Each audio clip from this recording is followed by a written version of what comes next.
Now, this evening's talk is a little different, as it's not about Jane Austen. It's about an actress who was working before Jane was old enough to truly appreciate the theatre. But the theatre itself was something that she absolutely adored. She always went to whatever shows there were, wherever she was. And her years in Bath, although she didn't particularly remember Bath with much affection, she did have the opportunity to go to the Theatre Royal, which was one of the very first theatre to be created, a royal theatre, outside London in 1768. So it's very, very historic, one of the jewels in theatrical history. All the great actors came here at one time or another, and Jane Austen saw most of them. Only the one that she missed was Sarah Siddons, and she was jolly annoyed about that. Now, before I introduce our speaker, can I just remind everyone that this talk is being videoed. So please, can you turn your video off and put yourselves on mute until after the talk, and then it's the questions and answers. So please put yourselves back on for the questions and answers, because it's really nice to see everybody. And if you want to put your question in the chat room, if you want to write it, you can do that. Otherwise, sort of wave and hopefully I will see you. Now, our speaker this evening is Karin Fernald, who's an expert on the theatre. And I'm sure many of you will remember the excellent talk that she gave last year during the Jane Austen Festival at Brisley, when she was talking on Jane Austen and the slave trade. Well, she was so popular that we asked her to come back, and she was good enough to say that she would. So here she is again. Now, she was born on the Isle of Bute, and after school, she went to the famous Dramatic Academy, the Royal Academy of Dramatic Art in London, where she trained for a theatrical career. As well as theatre work, she's appeared on television in series like The Forsyte Saga, in countless films, and of course on radio. But her other career as a speaker developed from her love of literature and history. And over the years, she's created a series of lectures about people she admires. She's given her extensive program of one-man shows around the world to great acclaim, and also found the time to write a light-hearted children's story on Queen Victoria's early life. And this year, she's been snaffled to give the AGM address in July at Chawton, where she's talking on Jane Austen and the sea. But her subject tonight is the famous, or perhaps infamous, actress, Mary Robinson, known as Perdita. We're really delighted she's with us again. So please welcome Karin. Wave or clap your hands or something to welcome her here tonight. Thank you very much, Diana. Now, am I still okay with the microphone? Yes, you always are. Need reassurance. Excellent. You are. Well, good evening, everyone. I'm delighted to be with you. Delighted to be back with you. 13 years into the reign of King George III, that is to say, in the year 1773, the actor-manager David Garrick discovers a 13-year-old schoolgirl. I beg your pardon, she's 15. She's not 13. That does make a difference. She's 15, from Bristol. And he casts her as Cordelia to his King Lear at Jewellery Lane Theatre.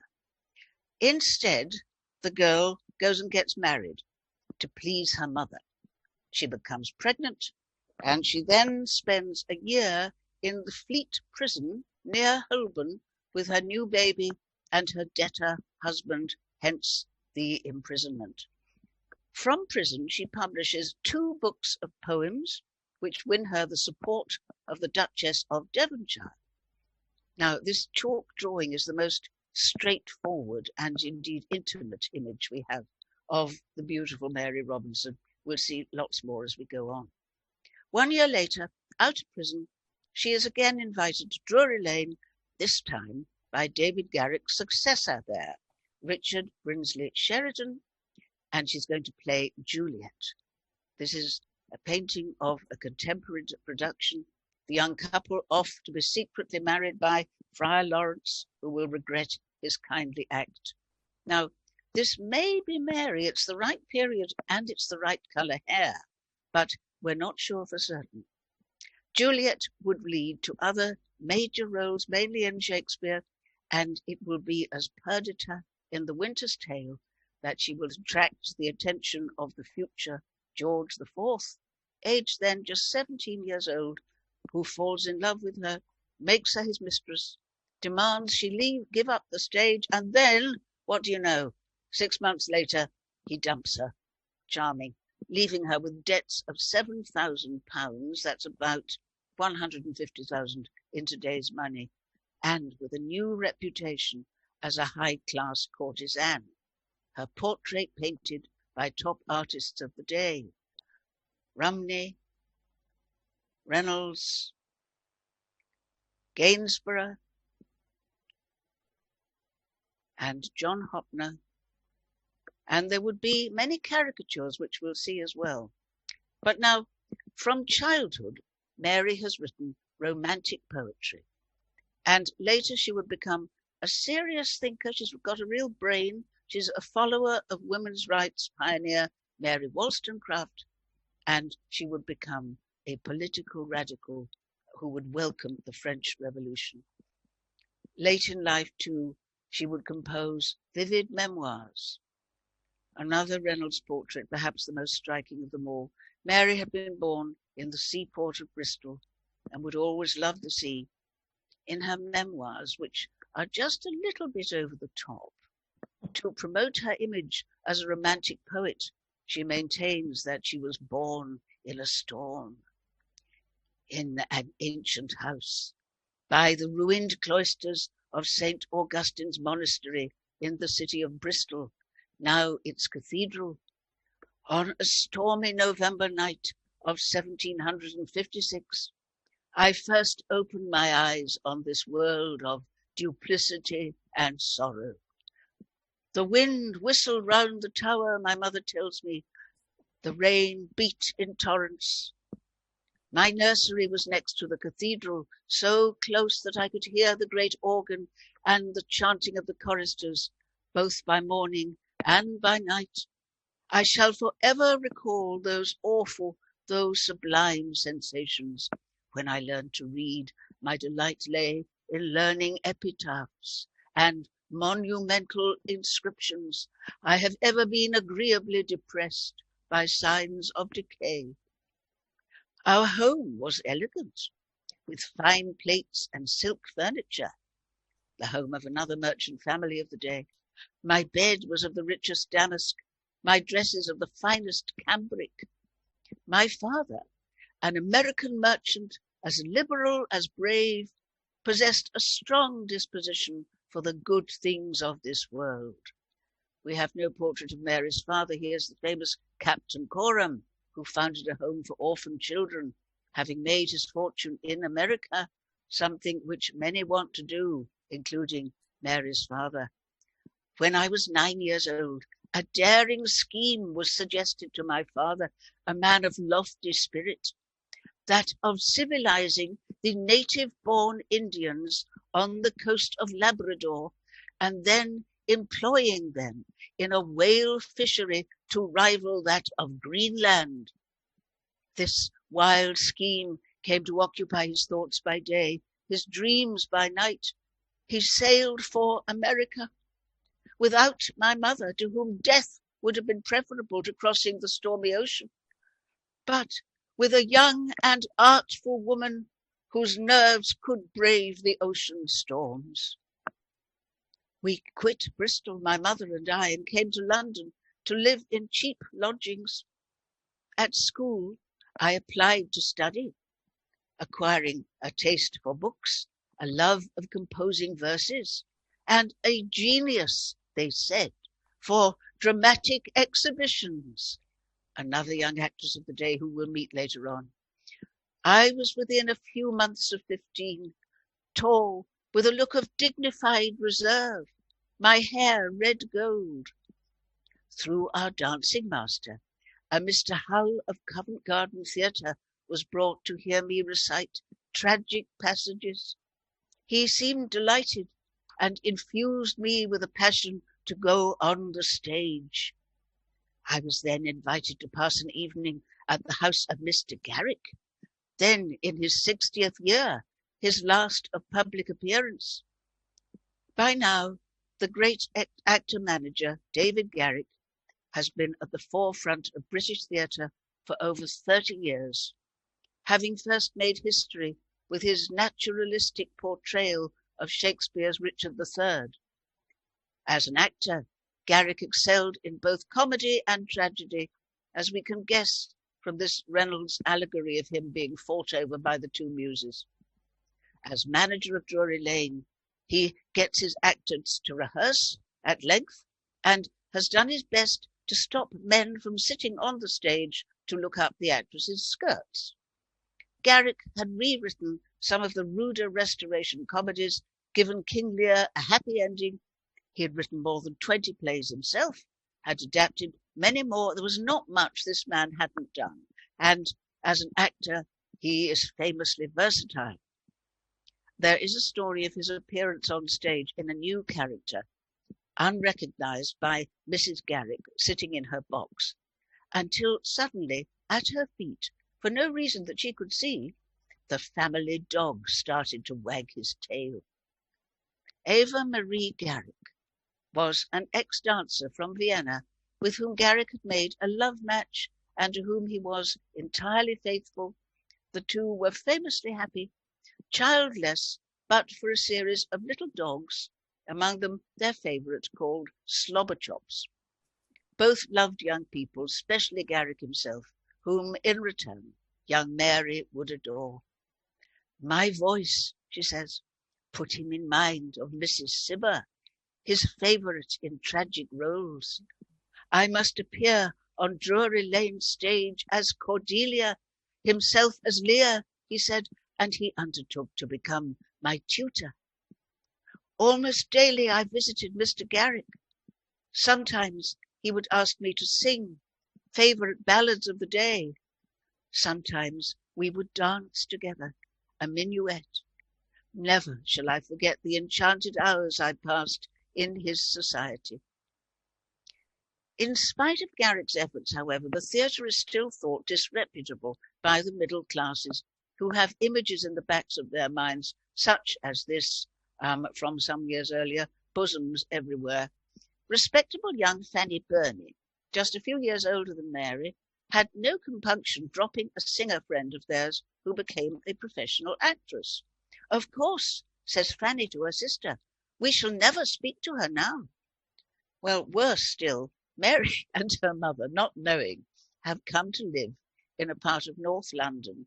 Very respectable today, oh yes, but then the home, it was reckoned, of some 13,000 ladies of the night.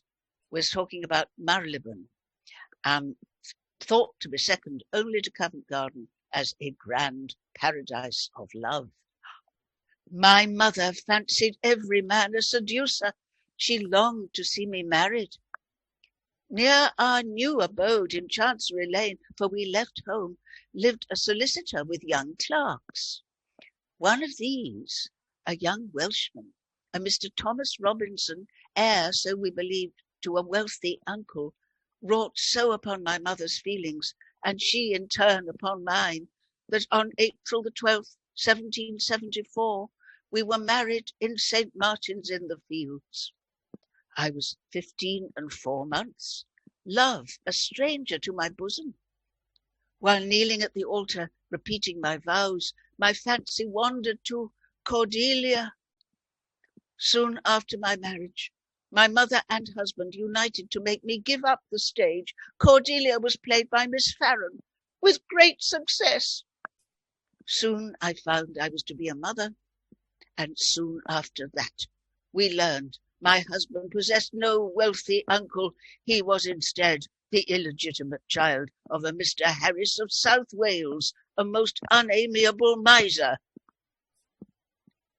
I now make my debut in the broad hemisphere of fashionable folly. Ranelagh Gardens, Chelsea, illumined with variegated lamps like a fairy palace. I wear a plain Quaker-like brown, pale straw hat, no ornaments. All eyes are fixed upon me. A young person dressed with simple elegance, is certain to attract attention. Next, we go to Vox Hall, to sup in a box near the statue of Handel, right at the end there, and to hear the nightingales and the fine singers. I wear pale pink satin trimmed with sable under a suit of point lace. Again, I receive much attention. And we go, of course, to the Pantheon in Oxford Street. There, Lord Littleton professes a desire to cultivate the acquaintance of my husband. His manners are insolent, his person slovenly, and soon he would conduct Mr. Robinson, whose mind was never strongly organized, to haunts of the most profligate debasement, gambling, racing, trips to Ascot and to Epsom, in all of which my husband felt he must pay his share of expense. Well now, who might this remind us of, I'd like to know? This gullible young man, whose mind is never strongly organized. What about Hogarth's young Tom Rakewell, hero of the famous Rake's Progress?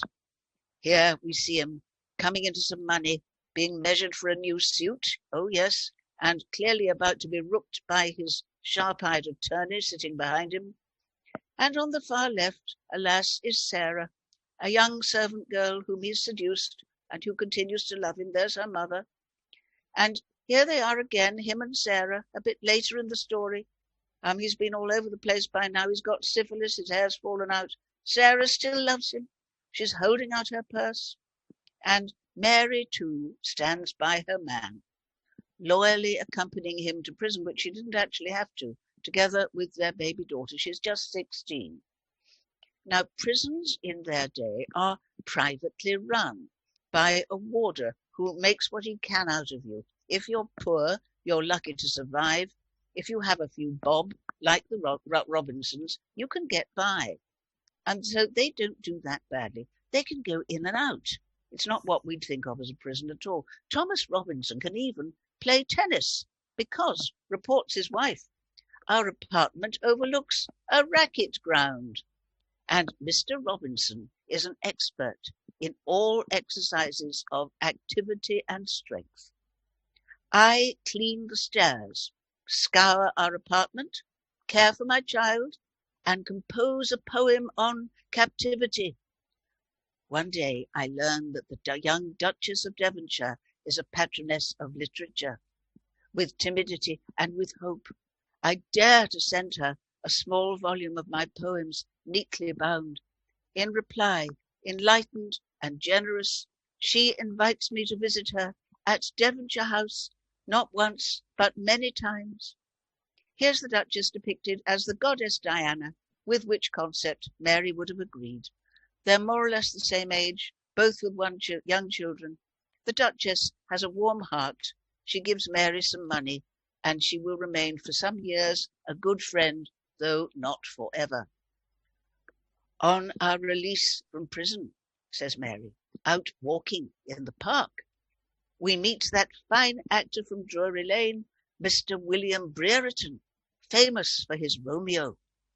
We invite him to dine in our flat in Old Bond Street. My thoughts turn again to the stage. Soon he comes again, now bringing with him a young man of the most bewitching manners I have ever known, Mr. Richard Brinsley Sheridan, Mr. Garrick's successor at Jewellery Lane. At his most earnest request, I recite passages from Juliet. His gentleness encourages me. And then again at Drury Lane I recite in the green room to Mr. Sheridan, Mr. Brereton, my husband of course, and to Mr. Garrick, who has emerged from retirement to hear me at the age of 67. Mrs. Robinson puts new blood into my veins, he cries. But alas, I grow less and less like Romeo and more like Lear. Now, here's Garrick when young, in rehearsal as Romeo, with another actress, looking pretty energetic, the two of them, but that is quite a while ago. Back to Mary. I have a contract for Juliet at Drury Lane. Mr. Garrick would tutor me again. At rehearsals he is indefatigable. frequently going through the whole character of Romeo several times until he is completely exhausted. My costume is cream satin, trimmed with crape, spangled with silver, my head ornamented with white feathers, as we see here again, and Romeo has nice white feathers too. Well, over the next 3 years, Mary performs leading Shakespearean roles at Jewellery Lane. Her most popular, she tells us, were Juliet, Viola, and Ophelia. Despite the Morning Post, Mrs. Robinson managed a decent representation, but for her singing, which was rather too discordant even for madness itself. An imagined scene from a later Hamlet. Poor Ophelia is about to drown in the brook. Soon Mary becomes pregnant again, and thus missing taking part in a great success at Jewellery Lane, Sheridans School for Scamp. Now, there are several brilliant young actresses at Jewellery Lane. They're all competing. They all want to play the heroine Lady Teazle. And here is the actress who lands the part, the very popular Fanny Abingdon, who we met earlier briefly. Originally called Fanny Barton, Fanny Abingdon had begun her career selling flowers in Covent Garden, and was therefore known to everybody as Nosegay Fan. And it is Nosegay Fan who would be the first Lady Teazle, discovered here, hiding in the home of wicked Joseph Surface. She's been hiding behind a screen from her elderly husband, Sir Peter.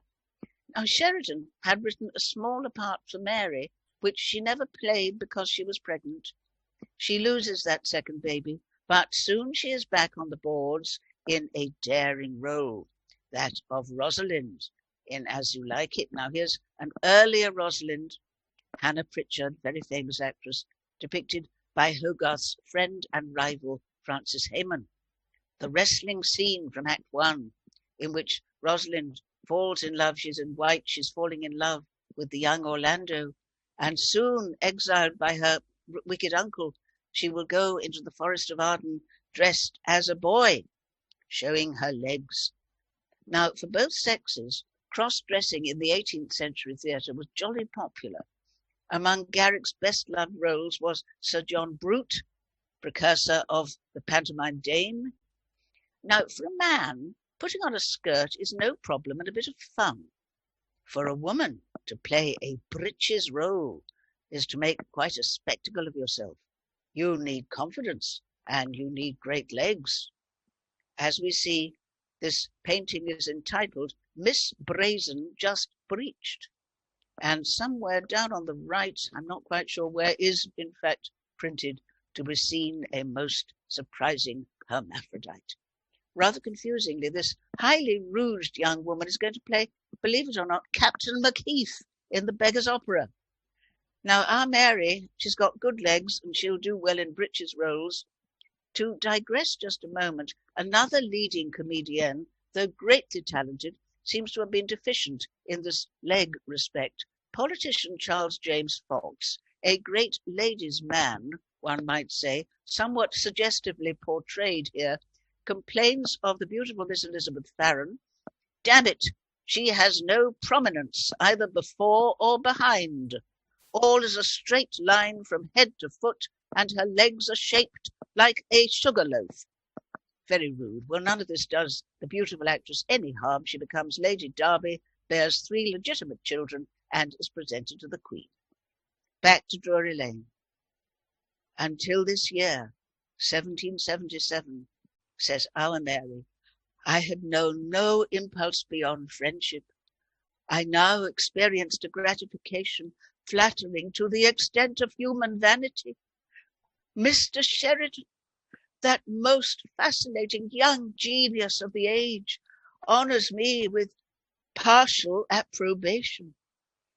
At the theatre, in the evenings, it is hard to avoid his society, in rehearsals and behind the scenes, and his conversation is always such as to fascinate and charm me. 2 Gainsborough portraits on the left, Sheridan's wife, ex-singer Elizabeth Linley. On the right, Mary, depicted a few years later.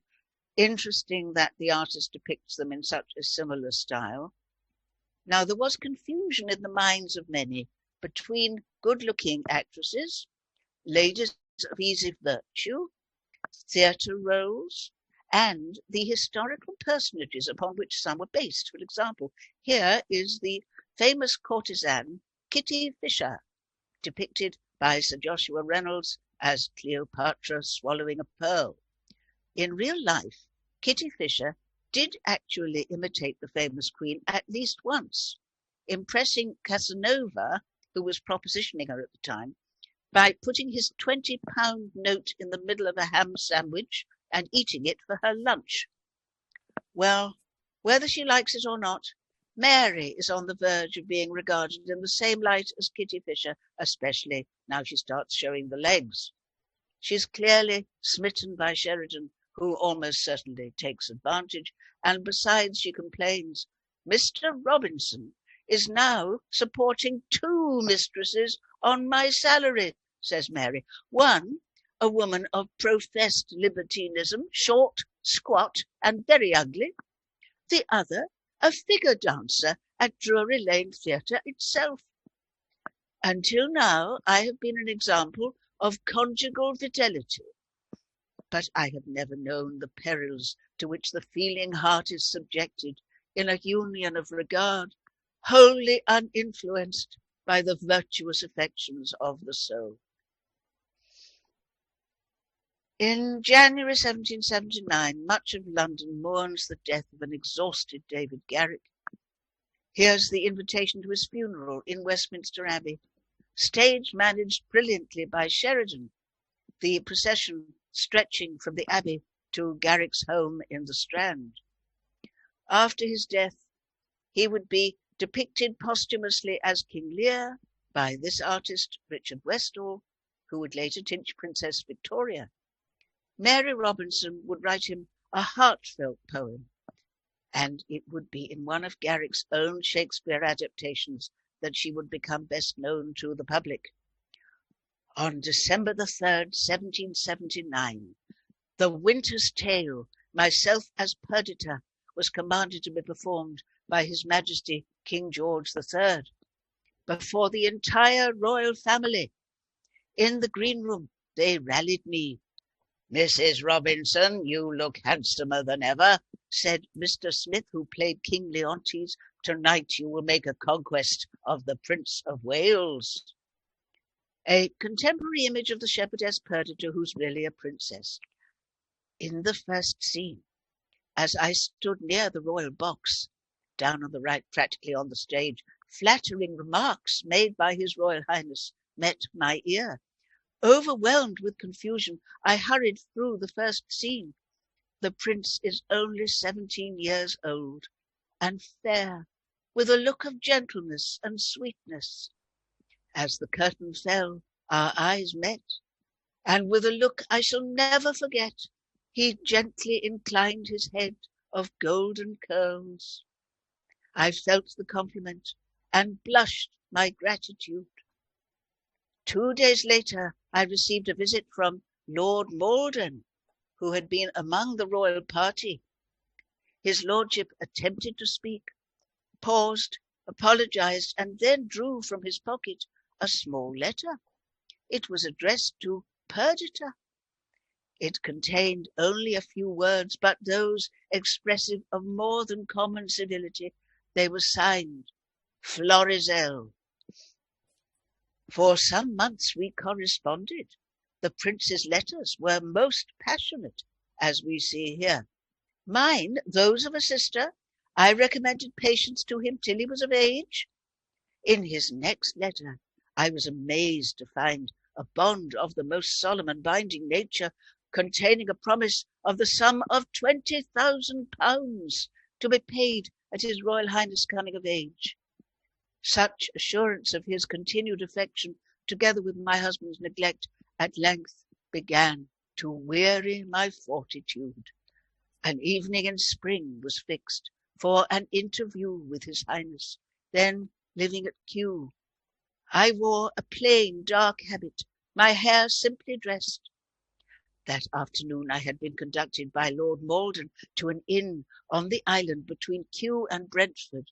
There we dined, while awaiting a signal for crossing the river in a boat that had been engaged for the purpose. At length the signal came, a white handkerchief raised on the opposite shore. I stepped into the boat and crossed the water towards the iron gates of Old Kew Palace. The Prince and the Duke of York were walking down the avenue in disguise, old greatcoats. They hastened to meet us. Ah, those eyes of clearest blue, that smile, that grace and sweetness, those curves, the tenderness of his melodious yet manly voice shall be remembered by me until every vision of this changing scene shall be forgotten. And the young prince certainly sees himself in a romantic light, as does Sir Joshua Reynolds, if we can judge from this engraving from a portrait 3 years later with his equally romantic horse. Well, like King Charles II before him, he makes his mistress give up the stage, and like Nell Gwynn, she accedes to his request. But, unlike Charles II, the prince, seen in control of his wild horse, controls nothing, not his money, not his family, and least of all himself. He's always falling in love, and he's always threatening to kill himself. Two portraits which may represent his two main loves before and after Mary. There are queries in both cases. On the left, by Thomas Lawrence, A. Mary Hamilton, perhaps, but not necessarily, the prince's sister's young governess, Mary Hamilton, who had rejected his advances and written him sisterly letters. On the right, depicted by Richard Cosway, is thought to be that of the virtuous Catholic widow, Maria Fitzherbert, whom the prince would marry in secret, then, when asked by Parliament, pretend he hadn't, and later make that bigamous and disastrous marriage to his cousin, Princess Caroline of Brunswick. But that's in the future. He's still only 17. He has many older women friends among the aristocracy, some very protective, and these powerful women get together to see off this cheeky little outsider, the little actress Perdita, and the women include, much to her sorrow, her one-time patron, the Duchess of Devonshire, a great friend of the prince. Here's the Duchess depicted rather appropriately from Mary's point of view as one of the witches in Macbeth, that one in the middle. Every engine of female malice was now set in motion to destroy me, she complains. I was assailed by pamphlets, caricatures, slander, and by ladies of rank, and by my own maid at the theatre, now risen to be a nobleman's mistress, and soon to be that of a prince. And soon, rather soon, Mary's own maid follows in her footsteps, very humiliating. Suddenly, when all was preparing for His Royal Highness's establishment upon his coming of age, I received a cold, unkind letter informing me that we must meet no more. The king has taken a hand, buying back his son's letters to Mary for £5,000, not a bad sum, but still leaving her with 7,000 worth of debts, multiplied by about 20 by our standards, but not necessarily leaving her with a broken heart. According to that keen social observer, the Duke of Wellington, no woman was ever really attached to the Prince of Wales. He was too selfish. A cartoon of the two, down on the right, some heads of Mary's supposed other lovers, will come to that. Below them, a little head wearing horns. That's Mary's husband, Thomas Robinson, from whom she's still not divorced. And on the left, King George III, crying, "Oh, my son, my son." The papers now name her the Perdita, along with well-known courtesans with nicknames like the Bird of Paradise, Dally the Tall, the Blue-Eyed Nun. And she continues theatrical in lots of spectacular dresses. Mrs. Robinson's new scarlet carriage, lined with white silk, is the admiration of all the charioteering circles in St. James, says the Morning Post. Last night at the opera, her dress was a fashionable rainbow green with carmelite bows, her hair ornamented with braided wheat ears, her cap plumed with feathers and with roses, and fastened with diamond pins à la mode. Here she drives her carriage, plainly in command, together with the prince's great friend, the Whig politician Charles James Fox, who we've met before, clearly hung over. But he negotiates a deal with the prince on Mary's behalf, £500 a year in return for that bond of 20,000. Doesn't he look morning afterish with that terrible stubble? He, too, will fall into the arms of Mary's ex-maid at the theatre, whom he will marry, but these two remain friends. And it is now that Mrs. Robinson sits for her portrait to leading artists of the day, surrounded by curious admirers. We'll see them again, the portraits. They are quite varied. Here she looks demure and decently muffled up, and that gaze is not necessarily seductive. In this Reynolds portrait, my God, she looks more hard. She looks really hard and challenging. But now, according to Reynolds's pupil, artist and diarist James Northcote, Reynolds considered this painting a total failure. He said he was completely floored by the sitter's excessive beauty. In fact, he much preferred history painting to portraiture, this artist, but there was no getting away from, because there was more money in, what another successful artist calls that cursed face business. Well, that artist is Gainsborough, who produces the best-known portrait of Mary commissioned by the prince. She holds his miniature at a distance, her dress the same colour as the dog, emblem of fidelity. My favourite portrait here. The eyes are open and warm and a bit vulnerable. This is no hardened courtesan. Hoppner was the same age as her. The other artists were all older. He might have seen her in a more sympathetic light, perhaps. Anyway, within a year, there are those three major oil paintings of Mary Robinson and lots of copies and prints and caricatures. We'll see a couple shortly. Caricatures to be seen at Mr. Holland's caricature exhibition. The point here, I think, of this print being that visitors to the exhibition are every bit as exaggerated as the characters on the walls.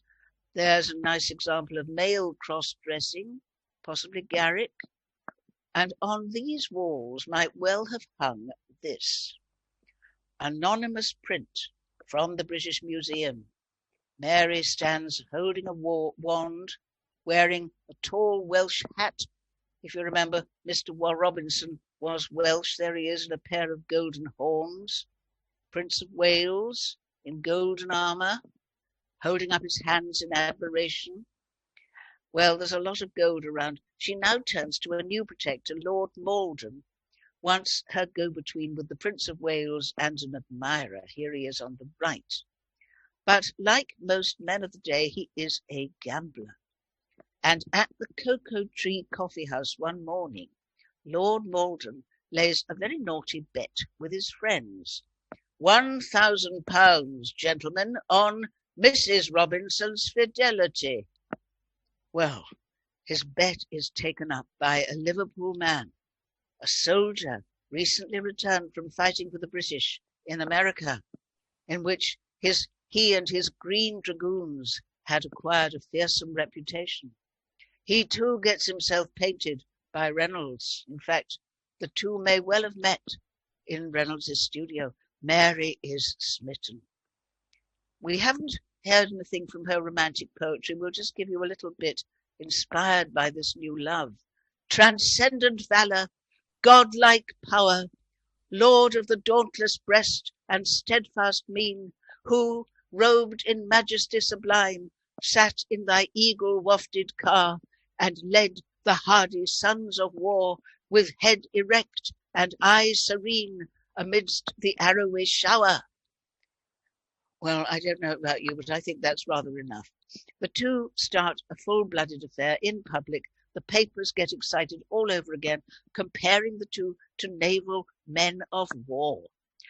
That vigorous armed ship, the Tarleton, writes the Morning Post, has captured the Perdita frigate, a fine, clean-bottomed vessel which has taken many prizes, not least the Florizel.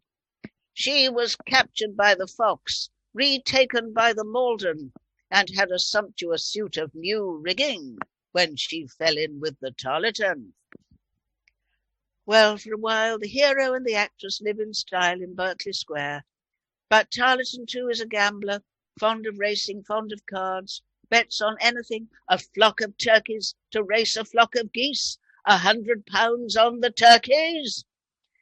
My dear son, writes his mother from Liverpool, she pays the bills.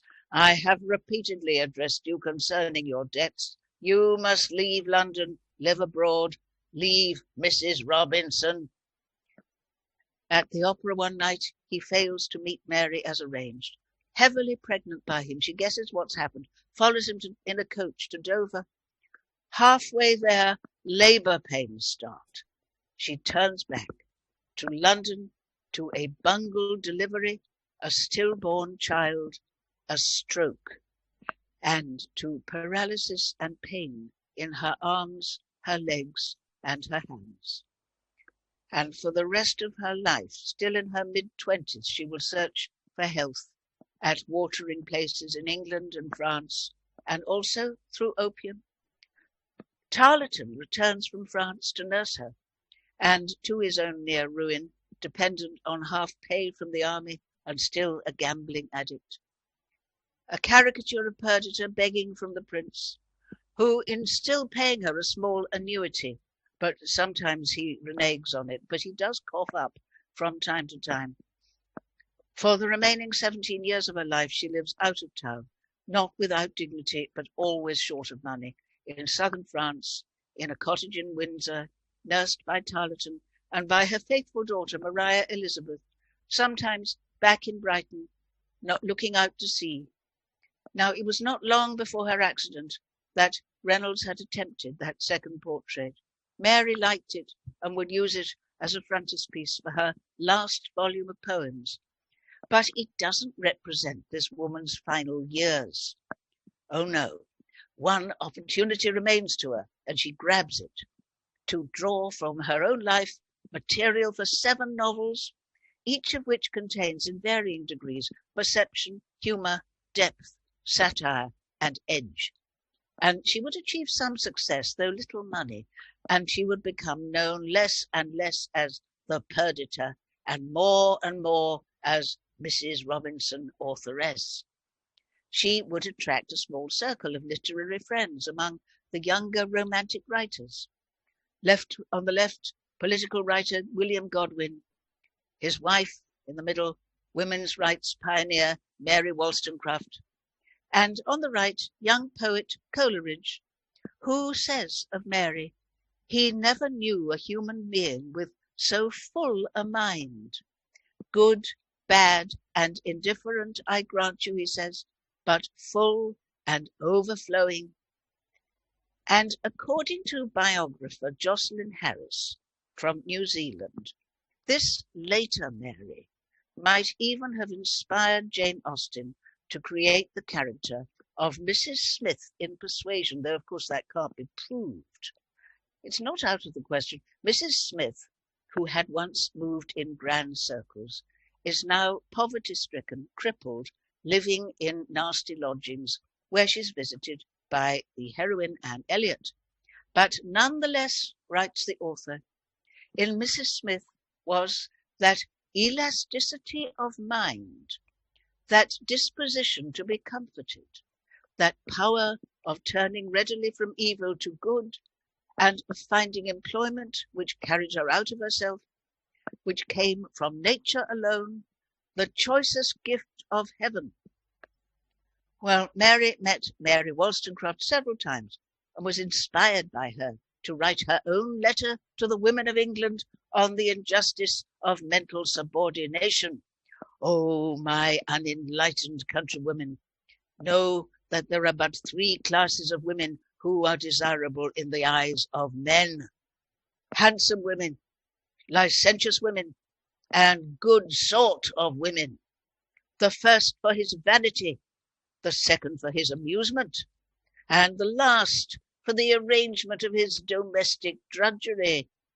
A thinking woman does not entertain him, a learned woman does not flatter him, and a woman of genius eclipses him by her brilliancy.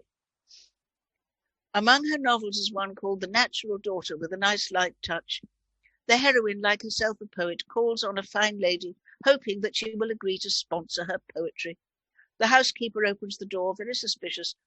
"I wish to dedicate some ode to her ladyship," says the heroine, "for I have been informed that she is the patroness of the Muses." "Of whom?" inquires the housekeeper. "The Muses." "They are not on our visiting list. Are they noble?" "Of the most exalted nobility," says the heroine, smiling. "They are 9 lovely sisters." "And patronized by my lady? Impossible," says the housekeeper, shutting the door in her face. When the prince falls behind with his annuity, Mary supports herself, her mother, and her daughter, and from time to time her soldier, by writing satirical articles in the Morning Post under the name Tabitha Bramble, borrowed from Smollett. She also becomes poetry editor of the Morning Post. She can publish poems she likes, as well as her own works. She becomes more and more political, more and more left-wing, and, like many on the left in England, will welcome the French Revolution with its promise of freedom to mankind. A revolutionary playing card here from 1792. The Jack of Spades seen as a vigorous young labourer. Démolition de la Bastille, égalité de rang, and somewhere it says puissance, power. Well, though physically weak, in print, Mary Robinson will become almost as much of a bruiser as the young man here. After years of struggle, Tarleton leaves her for an heiress. Mary takes public revenge in a novel called The False Friend, and in a play called Nobody, put on by Sheridan at Jewellery Lane, she would attack those gambling houses which had helped to ruin her life. Mary Robinson died on December the 26th, 1800, aged 42, in her cottage in Englefield Green, near Windsor. "Had fortune enabled me," she once said, "I would build a university for women." One day in the future, on a site near her Windsor cottage, a great building would be erected, the Royal Holloway Women's College, opened in 1886, still flourishing today under a different name. Mary could have seen it from her window, and the mere knowledge of it alone would have given her great satisfaction. Soon after her death, 2 gentlemen each received a lock of her hair. One was her ex-lover Tarleton, the other nobody was sure, but he was believed to be a dissipated, portly gentleman, very unhappily married, nearing his 40th year, the future George IV. Mary hadn't set eyes on him for years, just as well, nor had she entirely lost her sense of romance, we can tell from her later poems. So she may have recalled the boy of 17. Her friends thought so anyway, with his gentleness and sweetness, his golden curls, and his melodious yet manly voice. She may have sent him a lock of her hair, we'll never know. Some years later, after the death of King George IV, among his belongings would be found an enormous bundle of unidentified locks of hair of every possible colour and length. Perhaps Mary's was among them. But if in his later years she came to mind, it surely will have been as she was when he had first seen and heard her, as the shepherdess Perdita, speaking these lines: "Here's flowers for you, hot lavender, mints, savoury, marjoram, the marigold that goes to bed with the sun and with him rises weeping, daffodils that come before the swallow dares and take the winds of March with beauty, violets dim but sweeter than the lids of Juno's eyes." Well, maybe Shakespeare has a lot to answer for. However, we all know that. Thank you very much. Well, that was absolutely lovely, Karin. Really, really lovely.